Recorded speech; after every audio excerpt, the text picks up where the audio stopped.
कालच्या मंत्रिमंडळ बैठकीमध्ये अजित पवार आणि गिरीश महाजनांमध्ये चांगलाच वाद झाला अशी जोरदार चर्चा आहे। आता अशा विषयावरती विरोधकांनी टीका केली नाही तरच नवल। संजय राऊतांनी तत्काळ संधी साधत आपल्या सकाळच्या पत्रकार परिषदेमध्ये महायुती सरकारवर बुचरी टीका केली, तर निधी वाटपावरून कोणतीही खडाजंगी झाली नाही असं स्वतः गिरीश महाजन आणि सुधीर मुनगंटीवार यांनी सांगितलंय।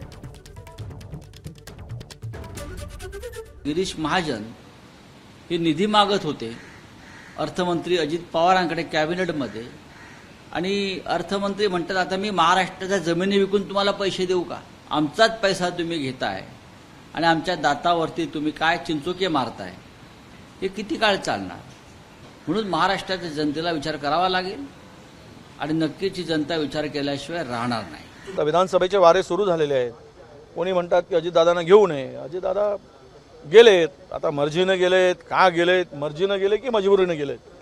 पण एक आहे की भारतीय जनता पक्षाची नीती अशी आहे, आता पण तुम्ही परवा अशोकराव चव्हाणांना बघितलं, पुण्यात मध्यभागी नेता म्हणून बसणारे व्यक्तीला कोपऱ्यात बसवलं। आता हे कोपरे शोधायची पाळी भविष्यात येणार आहे यांना। हे वस्तुस्थिती आहे। अजितदादा निधी देताना नाराज होते आणि ते शेवटी वित्तमंत्री आहेत, त्यांना सगळ्यात ताळमेळ राज्याचा बघावा लागतो। आता त्यांचं म्हणणं योग्य आहे आणि आमचं आग्रह धरणं योग्य आहे, पण यावरून वाद झाला, खडाजंगी झाली, जमीन विकू का, हे अतिशय असत्य आहे।